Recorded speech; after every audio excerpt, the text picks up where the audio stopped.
Good morning everyone. चलिए शुरू करते हैं सेकेंड सेमेस्टर।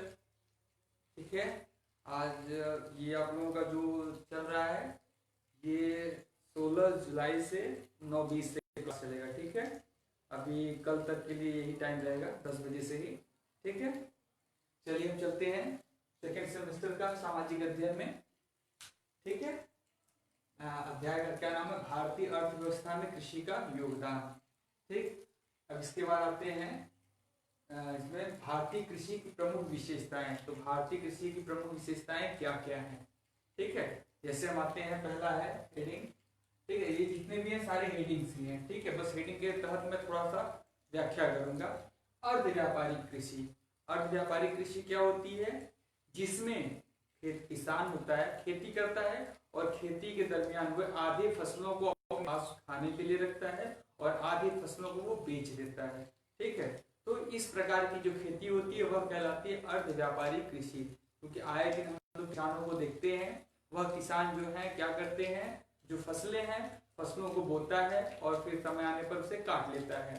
ठीक है, तो काटने के पश्चात क्या करता है, वह आधी फसलों को अपने पास भोजन के स्वरूप रख लेता है और कुछ मतलब जितना उससे हो सकता है कि ये पता है कि इतने साल तक हमारा ये भोजन चलेगा, तो वह उतना रख लेता है। बकिया जो बचता है उसे बेच देता है। ठीक है, और बेच करके पैसे कमाता है। ठीक है, तो उसको हम क्या करते हैं, अर्ध व्यापारिक कृषि। अर्ध का मतलब आधा, व्यापारिक मतलब व्यापार करने के लिए कृषि का, यानी जो आधी फसल है वह व्यापार करता है और आधी फसल को अपने भोजन के स्वरूप वह रखता है। ठीक है, समझ गया अर्ध व्यापारिक।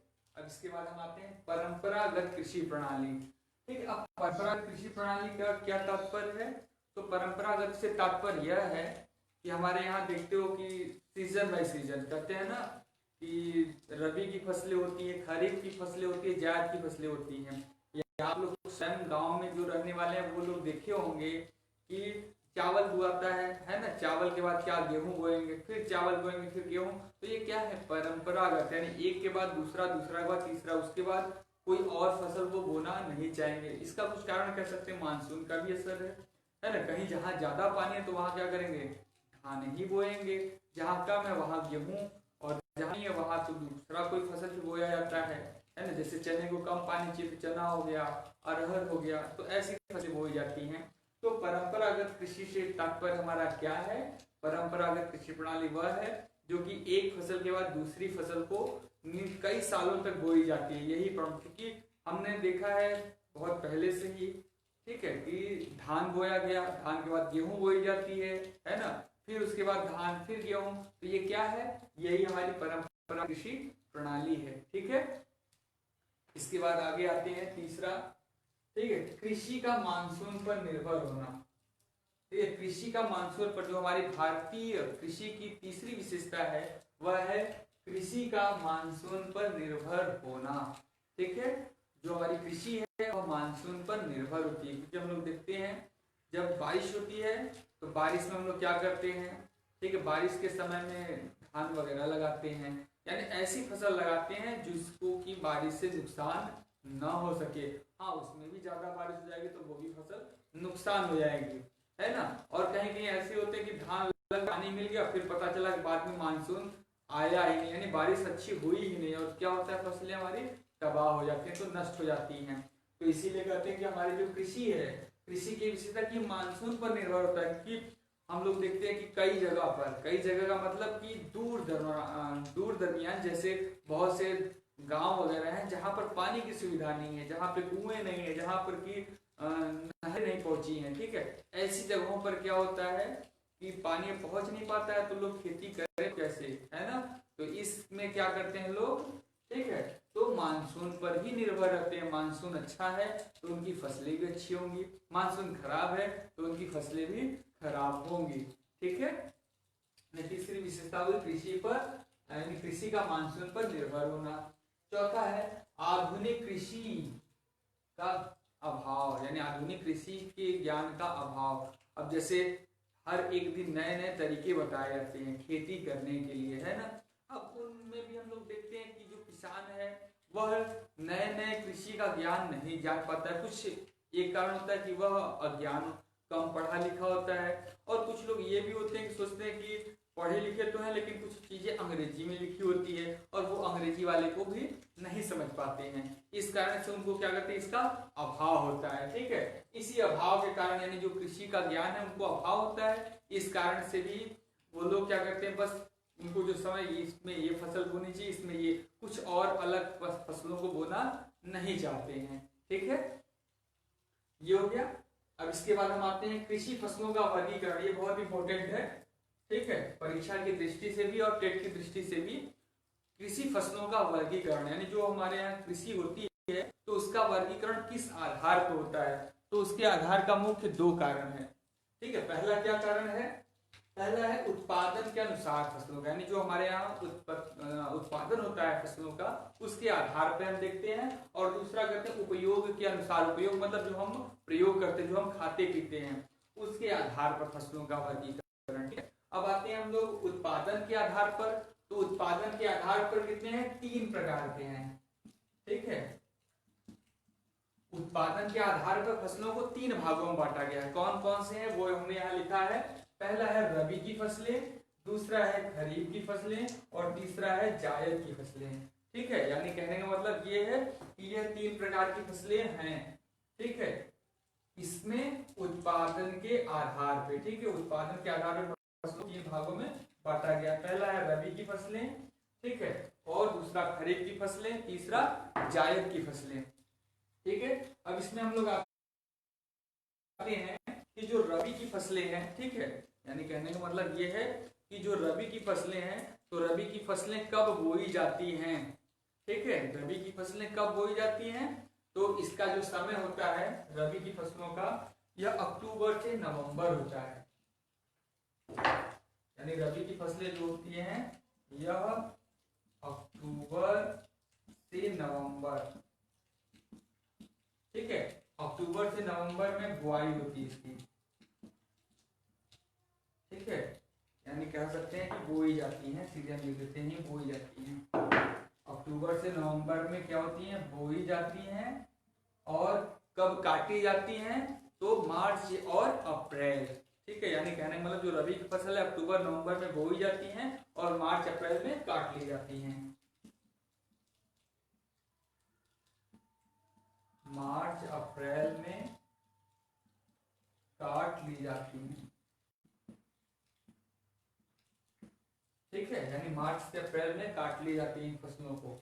अब आप लोगों को पता होंगे कि रबी की फसलें कौन कौन सी, क्योंकि यही पूछता है कि रबी की फसल निम्नलिखित में से रबी का फसल कौन सा है। ठीक है, तो आपको पता है कि रबी की फसल कब बोई जाती है, तो ये बोई जाती है नवंबर।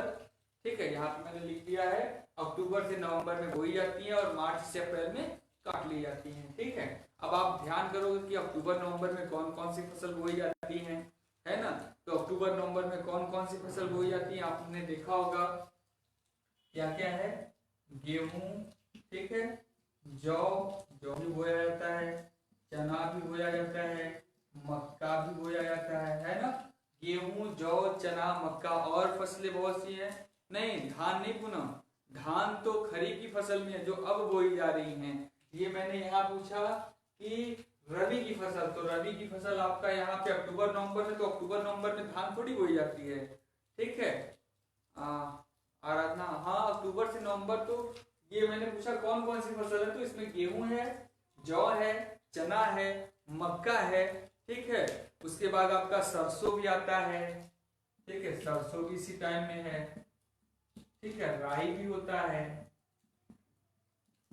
ठीक, और भी बहुत सारी फसलें हैं, हालांकि मुख्यतः है क्योंकि बहुत अधिकांशतः पूछता है गेहूं, जौ और चना। ठीक है, कि यह किस मतलब किस फसल के अंतर्गत आती है, तो ये रबी की फसल के अंतर्गत आती है। ठीक है, रबी का फसल समझ गए, यानी रबी का फसल जो अक्टूबर नवंबर में बोई जाती है और फिर क्या होता है मार्च से अप्रैल में काट ली जाती हैं।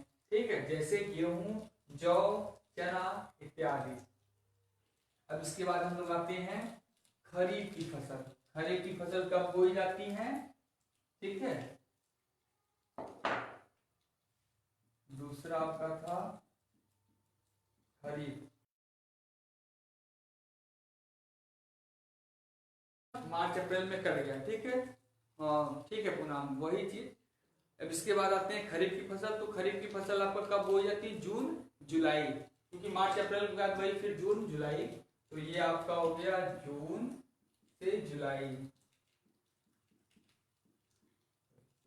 ठीक है, जून जुलाई में इसको क्या किया जाता है? बोई जाती है।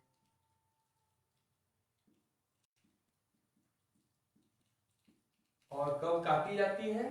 ठीक है, बोई जाती है तथा, ठीक है, जब जून जुलाई में बोई जाती है तो इसको आप लोगों को पता है कि ये कब काटी जाती है, तो इसको काटने का जो समय होता है वह सितंबर अक्टूबर होता है।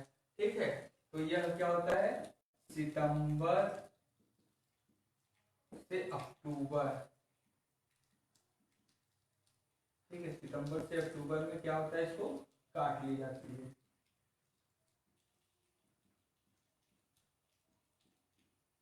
ठीक है, यानी जून जुलाई में बोई जाती है। अभी आपको पता है कि जुलाई का मौसम चल रहा है, हाँ सॉरी का, ठीक है। अब देखिए जून जुलाई में जब इसे बोएंगे तो जून जुलाई में बोने के बाद इसको कब काटते हैं? सितंबर अक्टूबर। ये ध्यान रखना, कोई भी फसल होता है उसको 3 से 4 महीने का समय लगता है। अब आप यहीं से देख लोगे, जून जुलाई है तो आपका जून से देखोगे तो क्या आ जाएगा? ठीक है, जून पूरा हो गया, फिर जुलाई, अगस्त, फिर सितंबर। तो सितंबर में कहता है यदि जुलाई में बोई जाएंगे तो अक्टूबर तक आएगा, क्योंकि हम लोग देखते हैं कि अधिकांशतः फसलों को कभी पहले बो दिया जाता है ना, और कभी लेट कर दिया जाता है। लेट होने का भी कारण है, यदि मानसून देर से आता है तो फसलें भी लेट से बोई जाती हैं। वही यदि पहले आया तो पहले बो दिया जाता है। ठीक है, तो यहाँ पर हम खरीफ की फसल में चल रहे हैं। तो खरीफ की फसलें क्या होती है? जून जुलाई में बोई जाती है, सितंबर अक्टूबर में काट ली जाती हैं। अब खरीफ की फसल में क्या क्या आता है तो आपको पता है, इसमें क्या क्या आता है?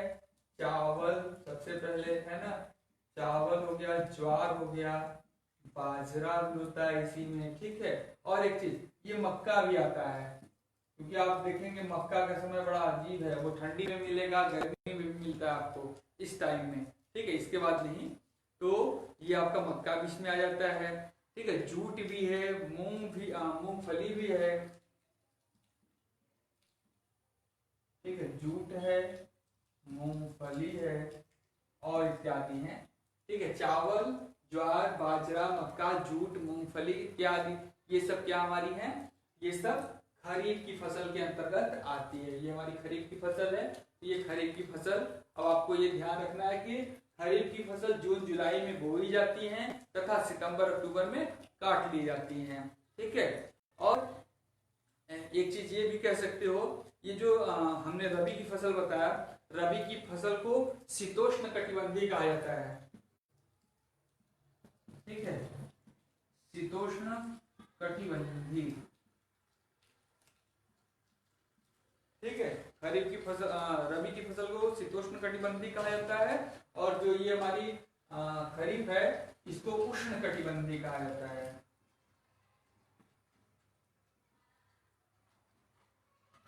उष्ण कटिबंधीय।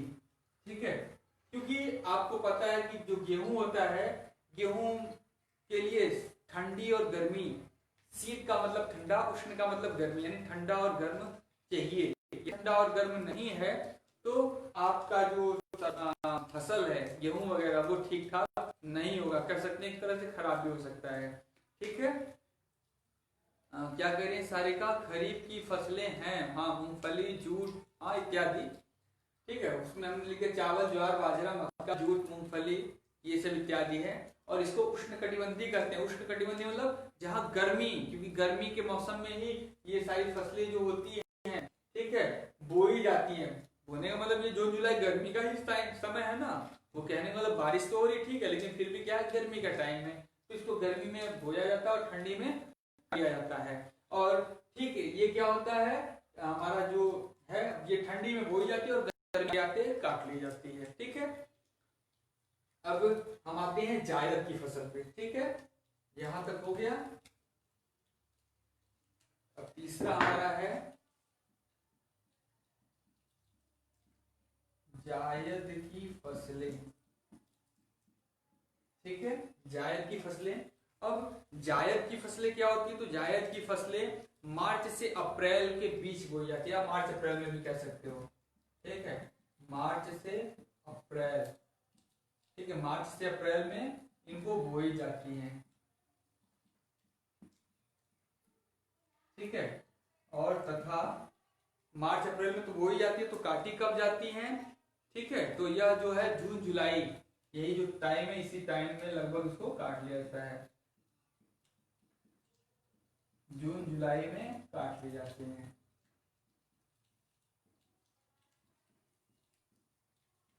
अब आपको पता है कि जायद की फसल में कौन कौन सी आएगी, ठीक है। यानी जो हमारा हमने अभी बताया, जायद की फसलें ये मार्च अप्रैल में बोई जाती हैं तथा जून जुलाई में इसको काट ली जाती हैं। अब आपको पता है कि मार्च अप्रैल मई जून इन सब में आपको क्या खाने के लिए मिलता है, ठीक है। तो इसमें आप लोगों को क्या क्या खाने के लिए मिलता है पता है ना कि नहीं, ठीक है। सब्जियां हरी हरी मिलती है, मक्का मिलता है, खरबूज मिलता है, तरबूज, अरबी, ककड़ी, खीरा, है ना।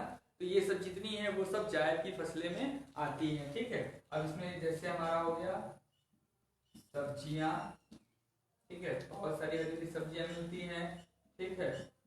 खरबूज होता है, ठीक है।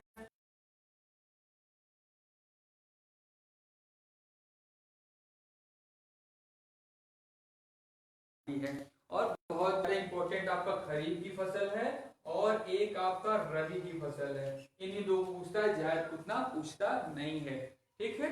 तो आप इन तीनों फसलों को ध्यान में रखिएगा, ठीक है। फिर से इन तीनों फसलों को एक बार देख लीजिए। हाँ, ठीक है। देखिए अब हम आते हैं पहले रबी की फसल। तो रबी की फसल अक्टूबर नवंबर में बोई जाती है, मार्च अप्रैल में इसे काट ली जाती है, ठीक। इन फसलों में मुख्य रूप से गेहूं, जौ, चना, मक्का, सरसों, राई इत्यादि पाए जाते हैं। इन फसलों को शीतोष्ण कटिबंधीय फसलें भी कहते हैं, क्योंकि यह जो फसल है, इस फसल के लिए ठंडी और गर्मी दोनों वातावरण इसको चाहिए होता है, इसलिए इसको शीतोष्ण कटिबंधीय कहते हैं, ठीक है। अब हम आते हैं यहाँ पर आगे खरीफ की फसल। तो खरीफ की फसल क्या है, जून जुलाई में इसको बो दी जाती है तथा सितंबर और अक्टूबर में इसको काट ली जाती हैं, ठीक है। इन फसलों में प्रमुख आता है चावल, ज्वार, बाजरा, मक्का, जूट, मूंगफली इत्यादि। और यह जो खरीफ की फसल है इसको कहते हैं उष्ण कटिबंधीय फसल, उष्ण कटिबंधीय फसल कहते हैं, ठीक है।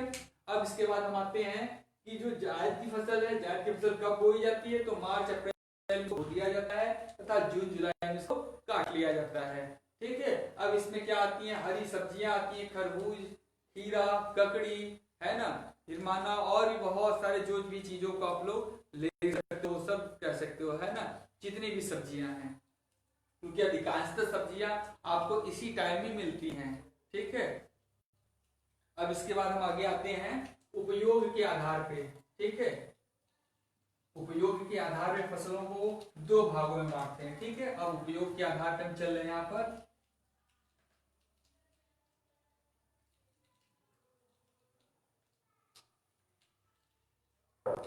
ठीक है। उपयोग के अनुसार यहाँ पे मिट गया है, यूट्यूब कर दे रहे हैं।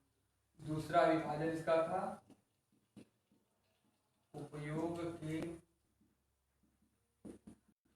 आधार पर फसलों का वर्गीकरण,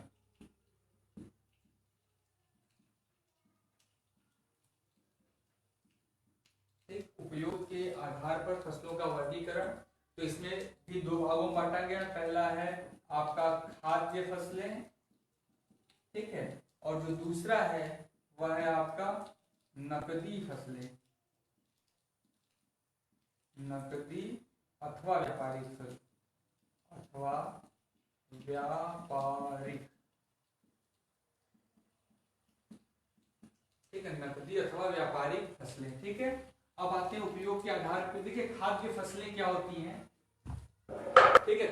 तो खाद्य फसलें ऐसी फसल है जिसका प्रयोग अनाज के रूप में यानी भोजन के रूप में किया जाता है, उसको हम लोग कहते हैं खाद्य फसलें, ठीक है। अब आप देखेंगे कि जो हमारे यहाँ खाद्य फसलें में जैसे क्या है, दाल है, ठीक है, चावल है, गेहूं है ना, ये सब क्या हमारी है, खाद्य फसलें। खाद्य फसलें का अर्थ ये होता है कि जिन फसलों का प्रयोग भोजन के रूप में किया जाता है उसको हम लोग कहते हैं खाद्य फसलें, यानी वे फसल जिनका उपयोग मुख्यतः भोजन के लिए जाता है, वे फसलें जिनका उपयोग जिनका उपयोग मुख्यतः भोजन के लिए, ठीक है, भोजन के लिए किया जाता है। किया जाता है क्या होता है? वो फसलें खाद्य फसलें कहलाती है, यानी जिनका प्रयोग भोजन के लिए किया जाता है, ऐसी फसलें क्या होती है? खाद्य फसलें कही जाती हैं। ठीक है, अब हम आते हैं कि यह जो खाद्य फसलें हैं, तो खाद्य फसल में कौन कौन सा आएगा? तो आपका चावल, गेहूं, दाल, ज्वार, बाजरा इत्यादि बहुत से हैं। ठीक है, गेहूं आपका हो जाएगा, ठीक है, चावल है ना, दाल, उसके बाद ज्वार, बाजरा, ठीक है, इत्यादि। ये आपकी क्या होगी? खाद्य फसलें। यानी खाद्य फसलें क्या होती हैं? जिन फसलों का प्रयोग हम भोजन के रूप में करते हैं उससे कहते हैं खाद्य फसलें। ठीक है, अब हम आते हैं नकदी अथवा व्यापारिक फसलें। ये बड़ा इंपॉर्टेंट है। नकदी अथवा व्यापारिक फसलें क्या होती है? जिन फसलों का प्रयोग किसान, ठीक है, उगाता है और उसे तुरंत ले जाकर बाजार में बेच देता है, ऐसी फसलों को कहते हैं नकदी फसलें। ठीक है, यानी वे फसलें जिनको किसान बेचकर धन प्राप्त करता है, ठीक है, उनको कहते हैं। कहने का मतलब ये कि ऐसी फसल जिनको किसान बेचकर धन प्राप्त करता है और किसान इन फसलों के उत्पादों को या तो संपूर्ण रूप से बेच देता है या कुछ आंशिक रूप से अपने पास रख लेता है या खाने के लिए रख लेता है, तो इसको कहते हैं, क्या कहते हैं? नकदी अथवा व्यापारिक फसलें। ठीक है, यानी कहने का मतलब कि ऐसी फसलें, ठीक है, यहाँ पर लिख दे रहे हैं, वे फसलें जिनको किसान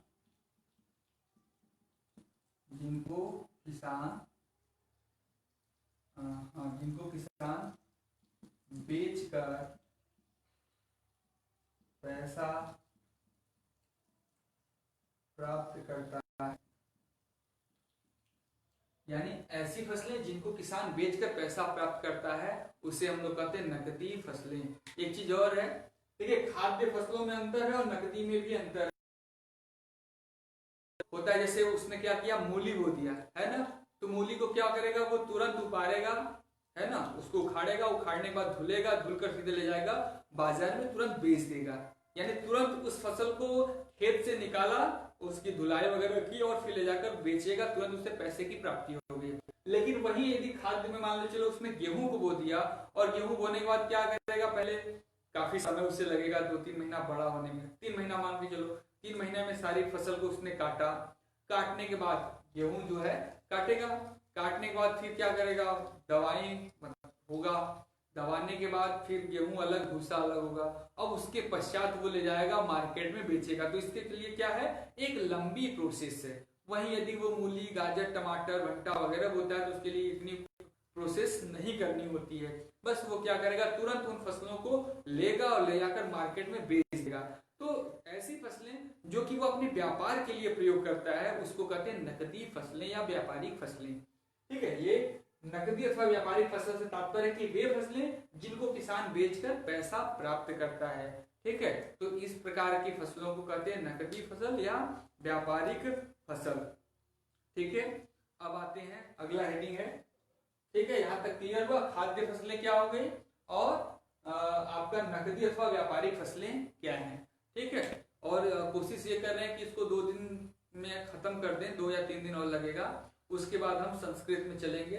कुछ अनुवाद आप लोगों को कुछ बच्चे कह रहे थे तो हम अनुवाद को फिर से रिपीट करें एकदम शुरू से ही। ठीक है, उसके बाद जो पूरा फर्स्ट सेमेस्टर का उससे एक बार रिपीट करेंगे। ठीक है, अब इसमें 2-3 दिन और लगेगा। ठीक है, क्योंकि 8वां चैप्टर, इसके बाद 9वां लास्ट है। ठीक, अब इसमें समझिए, खाद्य फसलें वे फसल हैं जिनका उपयोग मुख्यतः भोजन के लिए करते हैं। कौन? किसान लोग या मनुष्य ही कर सकते हो। मनुष्य यानी ऐसी फसलें जिनका उपयोग मुख्यतः भोजन के लिए किया जाता है उसे कहते हैं खाद्य फसलें। जैसे गेहूं, चावल, दाल, ज्वार, बाजरा इत्यादि। उसके बाद आते हैं नकदी अथवा व्यापारिक फसलें। तो वे फसलें जिनको किसान बेच करके तुरंत पैसा प्राप्त करता है, ठीक है, उसे हम लोग कहते हैं नकदी अथवा व्यापारिक फसलें। आप लोग गांव में जो लोग भी होंगे वो देखे होंगे, है ना, तुरंत क्या करते हैं? ऐसी फसलों को जो व्यापार के लिए होते हैं, उसे खेत से लाते हैं, लाने के बाद उसकी साफ सफाई करते हैं, उसके बाद तुरंत ले जाते हैं बाजार में बेच देते हैं, उसको 1-2 दिन तक नहीं रख सकते हैं। लेकिन खाद्य फसलों को महीने और साल भर तो आप बड़े आराम से रख लोगे, ये खराब नहीं होगा। लेकिन यदि हम नकदी फसलों को रखेंगे तो नकदी फसल क्या हो जाएंगे, नष्ट हो जाएंगे। ठीक है, अब आपको पता है कि नकदी फसल में क्या क्या आ जाएगा। ठीक है, तो नकदी फसल में आपका कह सकते हैं पूरी हरी सब्जी है ना, जो हरी सब्जियां हैं वो आ जाएंगी। ठीक है, आपका और क्या क्या आ जाएगा, मूंगफली भी आ जाएगा। ठीक है, और क्या आएगा, ठीक है, मूंगफली के बाद आपका सरसों भी आएगा, सरसों के बाद आपका तिल भी आ जाएगा, है ना, इत्यादि, यानी बहुत सारी चीजें और भी कह सकते हो। चाय है, पटसन है। एक बड़ा अच्छा प्रश्न पूछता है, गन्ना, गन्ना कौन सी फसल है, तो गन्ना आपका व्यापारिक है, नकदी फसल है। क्यों, क्योंकि गन्ना को ज्यादा समय तक काट कर नहीं रख सकते, पता ही है, रखेंगे तो सूख जाएगा, है ना, या खराब हो जाएगा। तो गन्ना भी आपका नकदी फसल में आता है, क्योंकि गन्ने को काटते हैं, काटने के बाद फिर वह मिल में जाता है, फिर मिल में जाने के बाद फिर वहां पर उसका संशोधन या शुद्धता की जाती है। कहने का मतलब मिल में जाता है, पेराई होती है, पेराने के बाद फिर उससे चीनी वगैरह तैयार किया जाता है। तो कहने का मतलब इन फसलों को हम ज्यादा दिन तक नहीं रख सकते, यानी नकदी या व्यापारिक फसलें जो होती है उसे हम ज्यादा समय तक नहीं रख सकते हैं। ठीक है, खाद्य फसल और नकदी फसल, ये आपका इतना हुआ। ठीक है, अब आगे हम लोग बढ़ते हैं, भारतीय कृषि के पिछड़ेपन अथवा अच्छा निम्न उत्पादकता कारण। ठीक है, अब इसको हम कल ये वाला चैप्टर आपका खत्म हो जाएगा। सॉरी, हाँ ठीक है, कल आपका ये वाला चैप्टर खत्म हो जाएगा, फिर परसों हम 9 चलेंगे। ठीक है, आज के लिए बस इतना ही, धन्यवाद।